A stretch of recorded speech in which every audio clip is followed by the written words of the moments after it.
Hi everyone, this is Professor Casey and welcome back. For those of you who are in my History 1301 class, this begins our second unit, and today we're discussing Chapter 5 from David Emory Shi's America, A Narrative History. This chapter, of course, deals directly with the American Revolution. Okay, we finally are getting to the turning point where America is actually coming into its own for the first time. And this is still way before any kind of solid or permanent establishment of government really exists in an independent way in America. Okay, we're still in the midst of the actual war itself, and the war lasts for several years. Okay, so it's not like we just declare independence on July 4th, 1776, and immediately begin as America that day. Okay, it takes several years for us to get through all the major battles, the conflict itself, and to finally arrive at the point of independence. Now, when it comes to the statistics here on how the British Army is actually equipped to fight this war compared to the colonists, the British are overwhelmingly at an advantage here. Okay, they end up sending somewhere in the neighborhood of 35,000 British soldiers and roughly half of the entire Royal Navy to the colonies to try to put an end to all this. Okay, and they're very well equipped. I mean, these are professional soldiers who have done this from a very young age.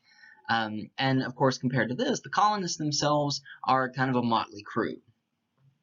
The British also managed to hire about 30,000 German mercenaries from the Principality of Hesse-Kassel, okay? And these individuals are known as the Hessians, okay? If you're familiar with Washington Irving's The Legend of Sleepy Hollow, the Headless Horseman is actually meant to be a Hessian mercenary, okay? Depending on what version you see, what version you've read, the Hessian mercenary was allegedly decapitated by a cannonball in most cases, at least in the original story, and then hunts for heads thereafter. Okay, so this is it's a direct reference to what we're talking about here. And the British also managed to recruit a small amount of loyalists living in the colonies. Okay, so not everybody who is a colonist acts as a patriot here. Okay, they're not all acting to fight against the British, right? Many of them, as we've said before, are actually wealthy individuals from very prodigious families, okay, prominent families. And so if they decide they want to keep their financial interests at heart, right, they're going to actually side with the British. And the British also managed to convince several native tribes as well as many African Americans to fight for them as well. Okay, the British managed to actually provide more appealing options for African Americans when it comes to being freed from slavery in the midst of all this. In many cases, they offer emancipation as part of the deal, right, if they sign up to fight for the British. But the British, in this case, do actually not count on the expanse and the expense, really, of a foreign war, right? How long this is going to last, how pricey it's going to be, and just how hard the colonists are going to end up fighting. And in the long run, this actually ends up having an overwhelmingly negative impact in England, okay? Not just on finances and the economy, but also on society.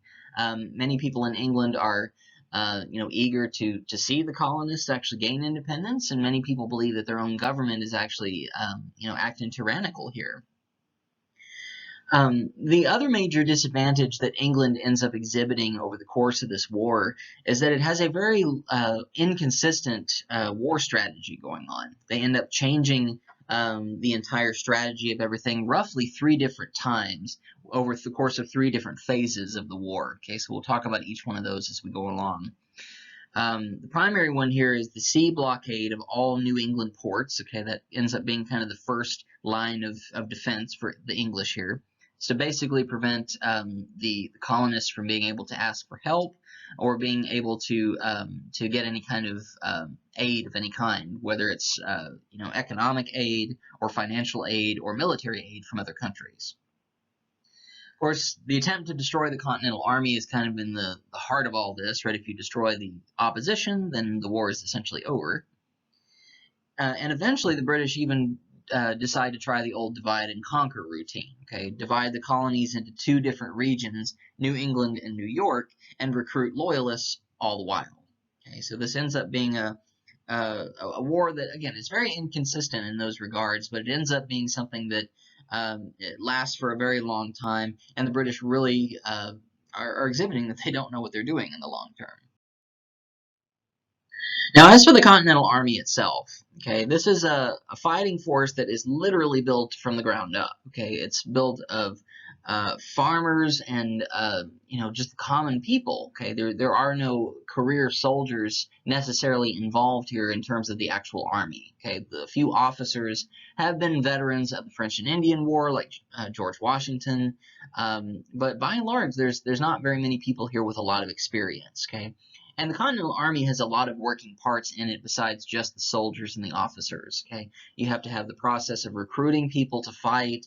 You have to be able to fund it with supplies. You have to be able to equip the soldiers with guns and ammunition. You have to train them in order to become soldiers, and you have to pay them too. Otherwise, this is just a volunteer effort.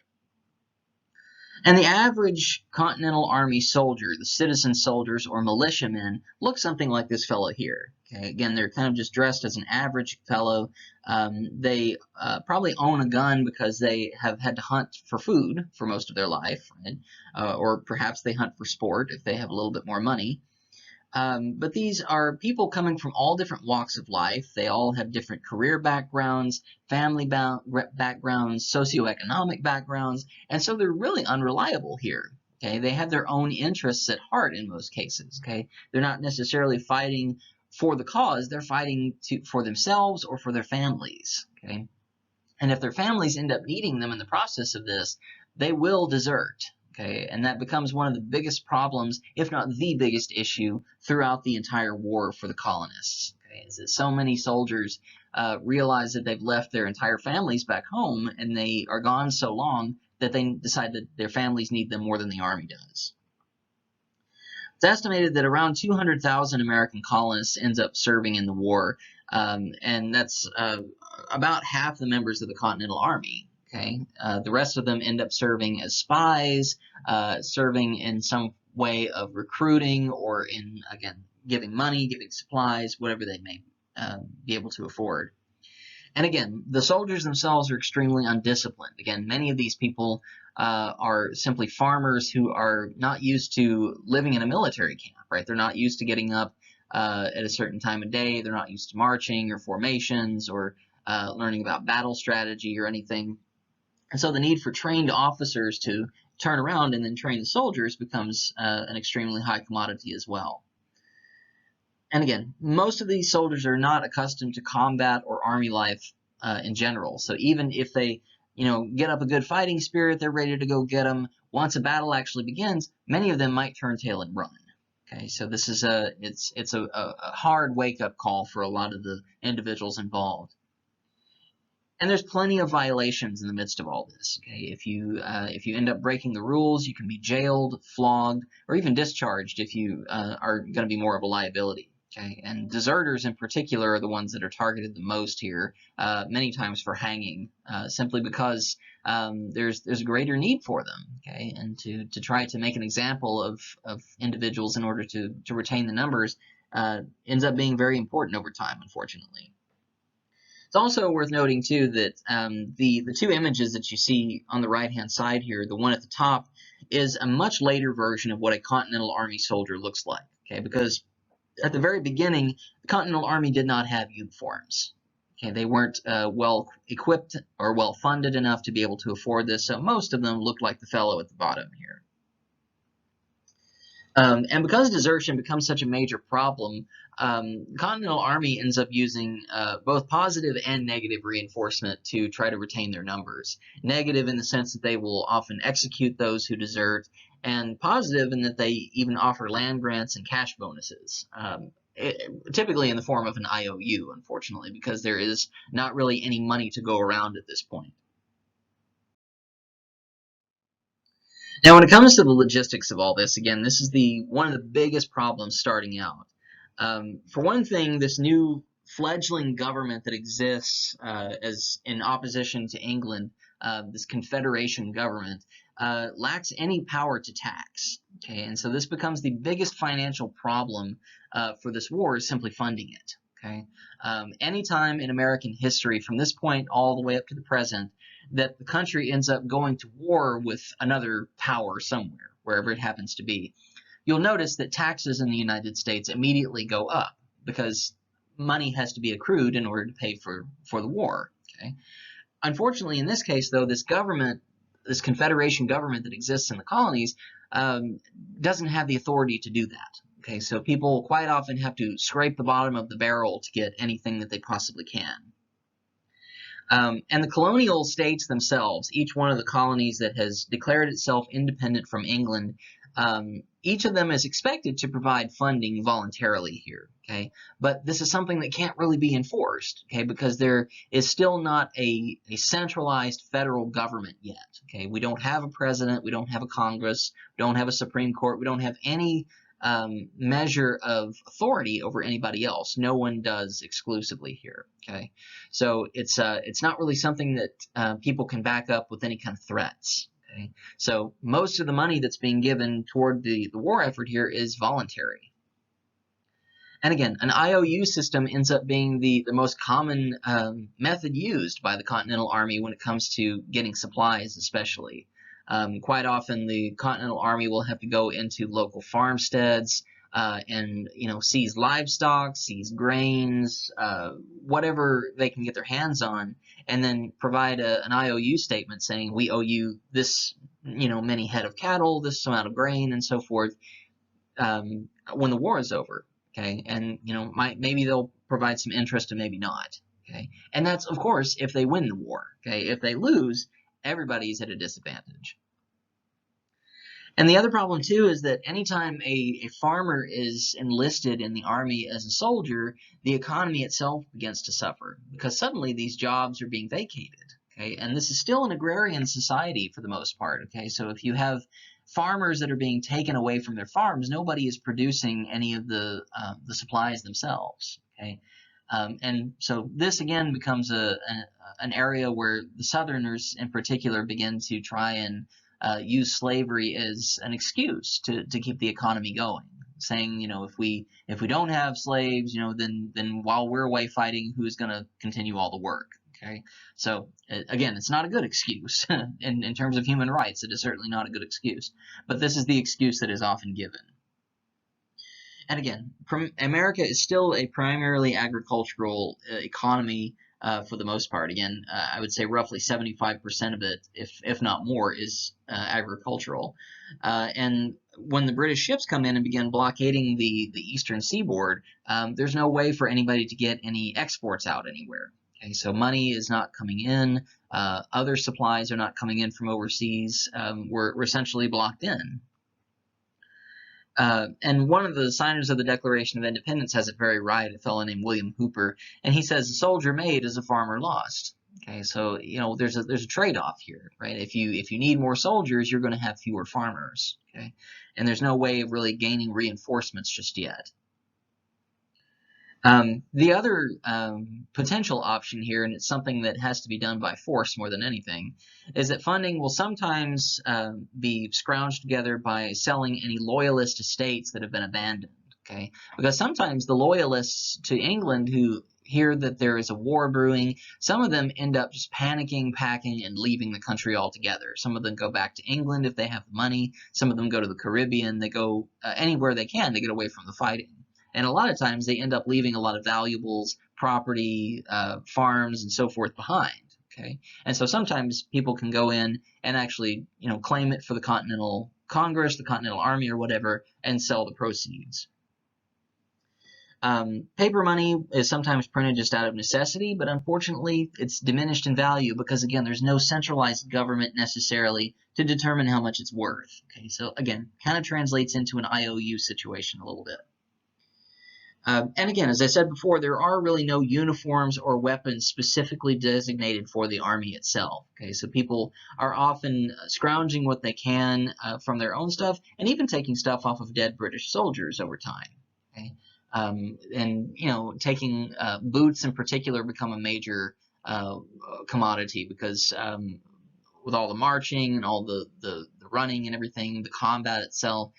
People have clothing that begins to fall apart. Okay, I mean, this is not really, this is all hand-stitched material. Okay, this is before any industrialized way of putting fabric together. And so, of course, this breeds all kinds of other issues, right? You might get a faulty weapon off of somebody. If you decide that you're going to steal a red coat off of a dead British soldier, you might be mistaken for a British soldier and shot. Okay, so there's all kinds of potential pitfalls here.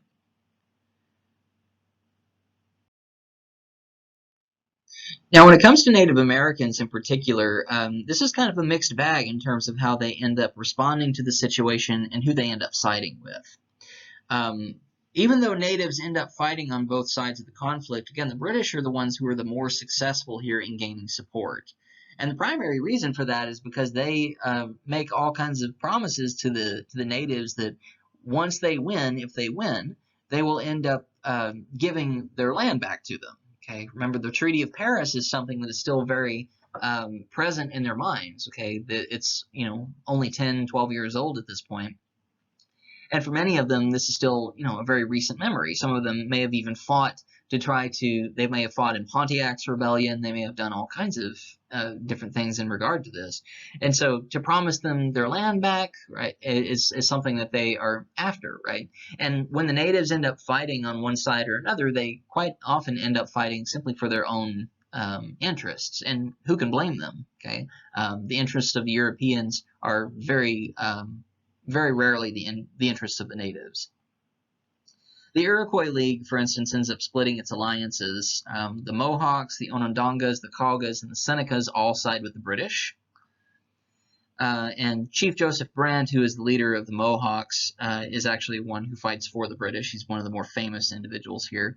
Joseph Brant actually is noted for being around during the French and Indian War as well. Okay, so he's kind of a veteran of all that. Old Smoke is another Seneca war leader. He's a loyalist to the British as well. And a lot of New England natives end up siding with the Patriots, specifically because over time, again, the native population of New England has already been dramatically reduced by over 3/4 by this point since the colonists arrived. And even a few generations down, while there might still be some bad blood between them, there's been enough trade over time, enough concessions and so forth, where they've been able to get along peaceably to a certain extent. The Mohicans in Massachusetts, for instance, end up forming a company of Minutemen. And most natives, again, they end up fighting simply to protect themselves or their own personal interests. Again, they're siding with whoever has their interest most closely at heart. Okay, so they're not really interested in what the British want or what the colonists want. They're not interested in independence or loyalism or anything like that. They're interested in who can get the hell off their land. Okay. The Cherokee, for example, end up siding with the British to regain the land that they've lost to the colonists. Okay, and again, it's difficult to blame them in this case. Now, in July of 1775, the first major campaign ends up happening actually up in Canada before it ends up bleeding down into the United States, or into the colonies, that is. Colonists decide they're going to send an expedition against Quebec to try to gain the support of French Canada. Okay, because remember, at this point, Quebec is still under the control of the British. Okay, this was an area that was taken over by the British during the French and Indian War. Okay, all of the Acadians were all chased out of this particular area. Many of them went down to Louisiana and so forth, and became Cajuns over time, as we've talked about. And the French Canadians are still present up in Quebec at this point. They haven't all packed up and left. They're just under the control of the British. And so the Americans think, well, if we can get the French to actually be on our side here, okay, get them to rise up against the British, maybe we'll have a fighting chance. And so Major General Richard Montgomery is sent. Okay, he's a former British officer. He leads one party up along Lake Champlain into Canada here. And the other one is General Benedict Arnold, who is one of the most infamous figures in American history. Okay, we'll talk about the part that he plays eventually here in a little while. He goes up through Maine with the second party. Okay, so we have two different military groups that are going up into Canada at different geographical regions. The Americans end up converging in September of 1775 in Quebec, and they arrive just in time for a smallpox epidemic. Okay, and the other problem that they have, in addition to that, right, and for one thing, there's not really, this is before a lot of successful inoculations were actually done against smallpox. And the inoculations themselves were actually rather brutal. You would actually have to, I'll go into detail here about it real quick. You would actually have to cut open a soldier who has been inflicted with this, cut open one of the sores on him, and allow whatever is inside to leak out into an open wound on someone else who has not been affected by it. Okay, and as disgusting as that sounds, this is actually essentially the same way that inoculations are performed today. You're given a small portion of the virus, of the bacteria, whatever it is, and then the antibodies in your body end up fighting it off, okay? And you develop antibodies specifically for that particular affliction, whatever it is. So this is just a more unsanitary way of doing it, but eventually it does end up working over time. So all that to say, this is still going on. This is a problem at this point, right? Smallpox is still a big problem. And it is deadly for some people, right? If they survive it, most people end up with very heavy scars on their faces from the pox hitting them. And the other issue, too, is that a lot of soldiers have only signed up for a very short amount of time to serve, okay? And their time is almost up, okay? And they are ready to go home. And they realize once they get there, if they only stay for, you know, another month or two, then they're going to leave, okay? Montgomery, though, decides that he is going to attack the British fort in the middle of December, okay? Toward the end of December, actually, December 31st, in the middle of a blizzard, okay? The big problem with this, too, is that the colonists set out far too late in the year to get to this particular point. Of course, the entire climate of Canada for most of the year tends to be relatively cold, well into you know, late spring and even early fall. You start to see snowfall. So once they arrive in September, they're getting there just as probably the first frost is hitting. Okay, so waiting all the way until December for this smallpox epidemic to lift is kind of a deadly choice, really. Montgomery ends up getting killed in the process.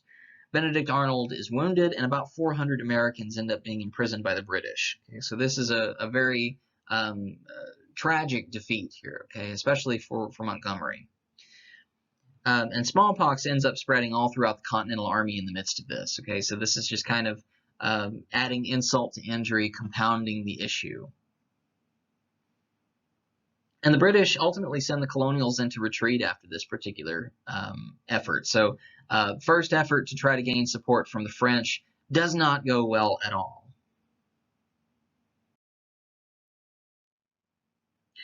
Now, the next thing that the British decide to do is in July of 1776, this is 2 days before the Declaration is signed, British forces land on Staten Island, okay, just off the coast of New Jersey here. On August the 2nd and the 3rd, or August, I beg your pardon, 2/3 of the British forces are camped there. Okay, so they're all congealed here on Staten Island.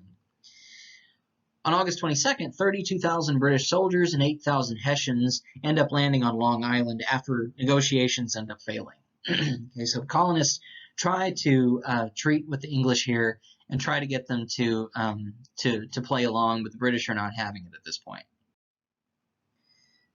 American forces under Washington end up panicking after the British end up invading, and they end up retreating completely across the Hudson River into New Jersey and Pennsylvania, okay, because they realize that these are seasoned soldiers now that are coming after them, and that they are on the defensive now, okay? And again, most of these soldiers fighting in the Continental Army are not experienced soldiers. They're farmers for the most part. So to see a professional army coming your way when all you have is maybe a musket and a flintlock pistol that only fires about half the time is enough incentive for you to run.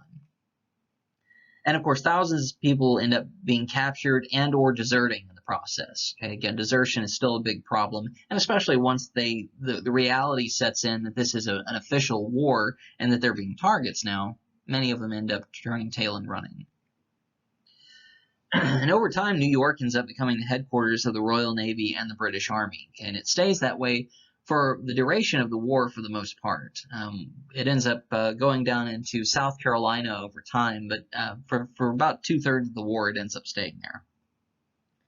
And by this point, there's only 3,000 Continental soldiers left. Okay, the vast majority of them have been captured or killed or have deserted, and so Washington is completely doubtful that victory is even going to be achieved here. He thinks that this is something that may have been a self-defeating principle from the very beginning.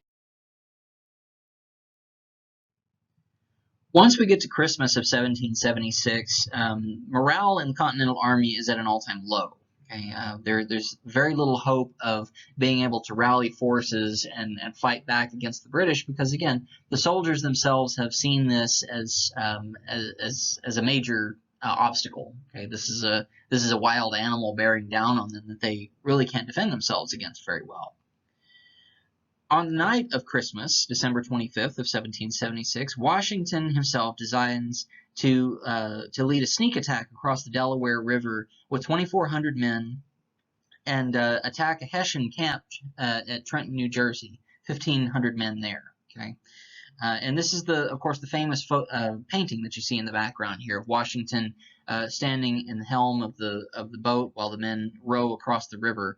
And of course, the river is frozen at this time. This is the dead of winter. It's Christmas night. Okay, it's freezing cold.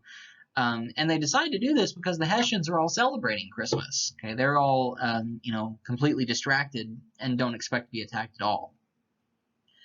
500 Hessians end up escaping, and only 2 Americans are killed here. Okay, so roughly 1,000 Hessians are killed in this particular fight. Okay, and again, the fact that only 2 Americans are killed, even though 2 people is still 2 people, this is a major turnaround. Okay, this is a really big shot in the arm for morale. And a week later, Washington ends up taking Princeton, New Jersey, as well. Okay, so these 2 particular battles are major boosts in morale for the Army. And this ends up increasing enlistment numbers. People say, hey, you know what, maybe we do have a shot here, right? If we just kind of, commit ourselves to the cause a little bit more, we might be able to pull this off, okay? Afterwards, of course, they are caught in the dead of winter while they're doing this anyway. But the soldiers end up staying over the winter in Morristown, New Jersey, which is extremely miserable. Okay? Many of the men end up starving to death. They die of exposure from freezing temperatures. And of course, many of them end up deserting again. Okay? So we have a lot of the same issues continuing to resurface time and time again.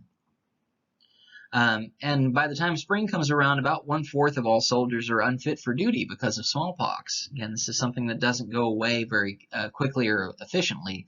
And again, this is still before people have a real decent grasp of the germ theory of disease, right? They don't understand exactly how it's spread just yet. And only about 1,000 soldiers are with Washington by the end of winter. Okay. 9,000 more, though, are added after the spring thaw. Okay, we've gone through a recruitment period throughout the winter, and now we have reinforcements finally coming into the mix.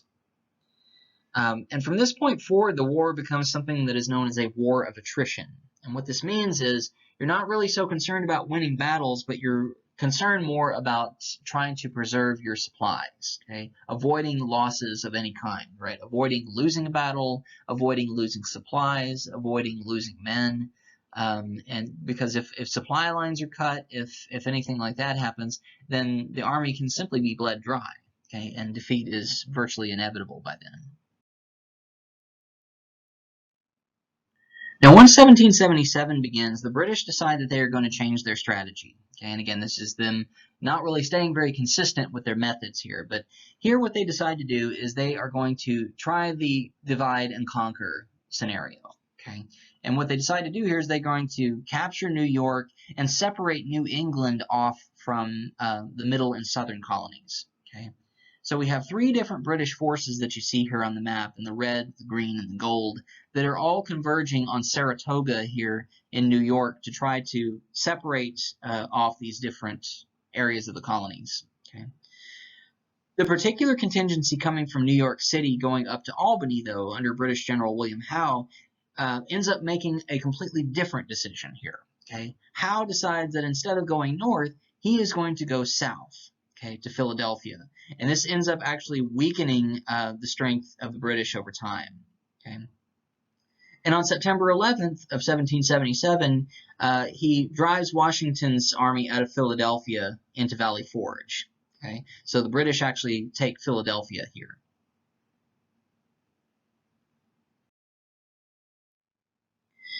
Now, the Battle of Saratoga is the main convergence point that the British were expecting all three forces to land at. Okay, John Burgoyne is the fellow who leads the British forces south from Quebec into Lake Champlain, and Horatio Gates leads the American forces into northern New York. Okay, so we have Burgoyne and Gates fighting against one another.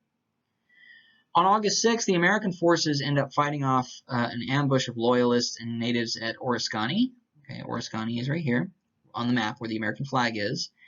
And then Fort Stanwix and the Mohawk Valley then are secured for the Americans. Afterwards, they end up converging on Saratoga next. Both forces end up kind of going parallel over east to Saratoga. And the Battle of Saratoga happens after Burgoyne ends up retreating. So the British run and the Americans chase them. Okay. And Burgoyne surrenders after 3 weeks. Okay, so this turns into a siege type battle more than anything else.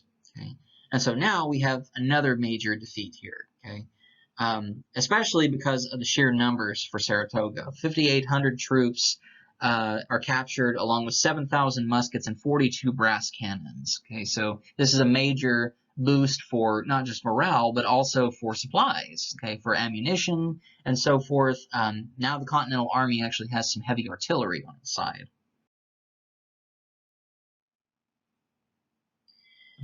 And once the Battle of Saratoga occurs and the Americans are victorious here, the French start to take more notice.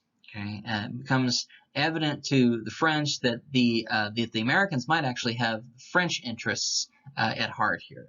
Okay, and so the French decide that they are going to try to treat a little bit with the Americans. Okay, so in 1778 they signed what is called the Treaty of Amity and Commerce. Okay, it ensures that if France enters the war on behalf of the Americans, that both countries will fight until American independence is won. Okay, so in other words, the French are not going to give up as long as the Americans do not give up.